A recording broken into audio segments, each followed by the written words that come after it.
Hello, everyone, and welcome to Week 11. The postseason is here. Along with Steve Navaroli, I'm Matt Goul, and we have another episode of GameTime 717 for you. This week, Steve, we made the trip out to Bermudian Springs to visit the Eagles, who are the number 2 seed in the District 3 Class YAIAA tournament. Always great to travel out here. We consider it a travel. It's not all that far, but yet, our response out in this area has been so fantastic with all of the things we do via GameTime PA. So it's great having the folks out here and being able to spend some time, obviously, with Coach John Defoe, one of our favorites in the area. Yeah, and they, as we said, they're getting ready to play Schuylkill Valley, the number 7 seed out of the Tri-Valley League. 5-5 this season. We will speak with Steve. Will be speaking with Coach John Defoe later. I will be talking with Noah Hakes, that defensive tackle who was on our preseason Game Time All-Star team at defensive tackle. Of course, helped anchor that league-leading defense this season really as far as yardage is concerned. And also quarterback Ryan Markle, former running back, who is after 3 years is converted to quarterback.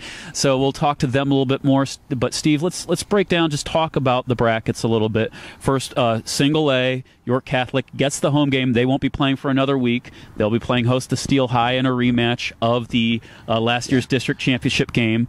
DeLone Catholic will travel to Camp Hill, but those games will be a week from now. Those games will not be this week. You know what? I like that week for York Catholic because, well, two things. They have a home game, and I think they got to like that idea of playing that on the grass, not having to go on somebody's turf and that. But what I think is they now have an extra week to dial back to that district championship loss of last year. Okay, this is what Steel High was able to do, against them. Well, now they can kind of focus on that.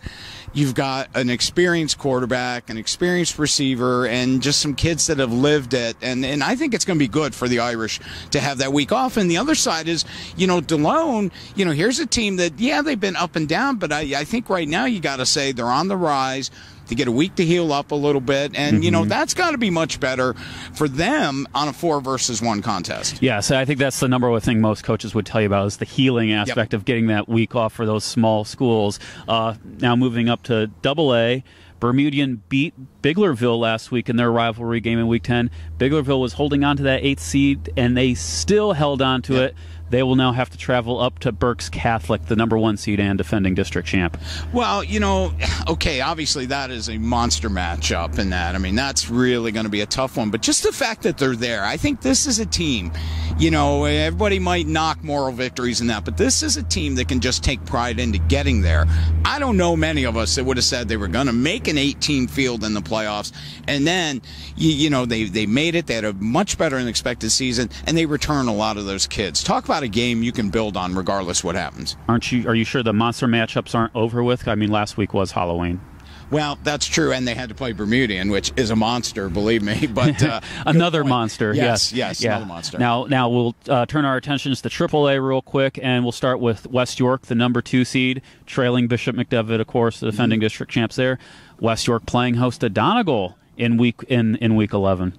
Yeah, and I think West York, it's just going to be more of what we have just seen for 10 weeks. They run that no huddle, get the ball moving, and try not to fall behind like they did last week. But what do you know? 20-some unanswered second half points, and they rallied to beat Gettysburg, another district team. That was quite the comeback. I think Gettysburg was up 26-14 at one point in the first half.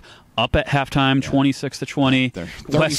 35 unanswered points. Yeah, West York came back and seized the York Adams League Division II title. Congratulations to them on that, finishing the regular season 9-1. Gettysburg, meanwhile, had come into that matchup as the 4th-ranked team in the district. They fell a little bit to number 6. They'll play host to Milton Hershey this weekend. I like this matchup for Gettysburg, though. I mean, I think what they have learned throughout, their first year in the YAIAA, but yet, they're still familiar enough, and yet they're obviously going to be familiar with a mid-pen team.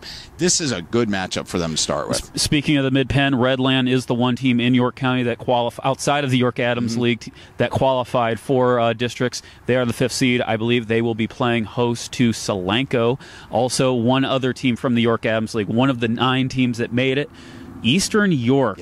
is crashing the party. They're getting in there for the first time since 1990. When John Whitman was playing for the Golden Knights. And what a performance. I saw them Friday night, and they just played it like, hey, we don't know, because they actually needed some help. Win or lose, they needed help, and they won. They took out 42-7 against York Suburban, took care of business big time, got the help they needed. They made districts. Now they get to, congratulations, you made districts. Go play Bishop McDevitt, one of the top teams in the state. But you know what? There again, it's a building program. It's a new attitude, and you can't do that without getting this type of game. So congrats to the Knights. This might be a battle of a matchup of probably two of the more well-known historically running backs in Pennsylvania sports history, whether it be high school, pro, or college. LaShawn McCoy, yes. Graduate of Bishop McDevitt, takes on Whitman's Golden Knights, and Eastern just edged out Dover for that last spot. We want to note as well. But switching our attentions to Quad A, the two teams I got to see last week, Red Lion, they entered as the last week's game against Dallastown as the number 14 team. They dropped spot to 15. They will go to Governor Mifflin on Friday night. Well, I think you and I both agree Red Lion is a team on the rise. Coach Jesse Shea has done some amazing things there already in just his second year, making districts. Great goal. Okay, you did that. Quarterback Dalton Grove's starting to play really well, and he's a junior. Think of, his progression now and where he can take this from now on. I mean, to me, they're really, quite a story. Dallastown, we knew was going to be there. I don't think there's any question, especially once they got through, they got one loss going into the league season, and then they vaunt through that undefeated. We knew they'd be in pretty good shape, and you got to like the Wildcats. Well, speaking of, just want to mention Red Line playing Governor Mifflin. I believe Mifflin's been on quite a roll since they lost week 1 to Wilson, the top seed, that rival. Wilson now, and they end up winning the Berks League Section 1. They're at 9-1 as the number 2. Dallastown is in Wilson's side of the bracket as the number 5 seed. They will be playing host to Hempfield on Friday night, Steve. Yeah, and again, I think this is a good matchup for the Wildcats, and because they've lived it, they got to the semifinals just last season.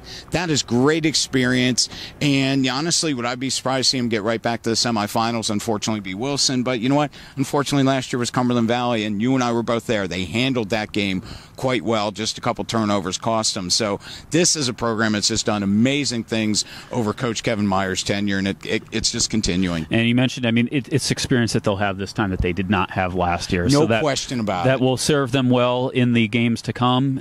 So that'll wrap it up for this part of the episode. Be sure to check out our next film, which should be right below this one if you're watching this on GameTimePA.com, and that is In the Huddle. We will have Bermudian Spring seniors Noah Hakes, Ryan Markle, along with Steve, who will have Coach John Defoe. So look out for that.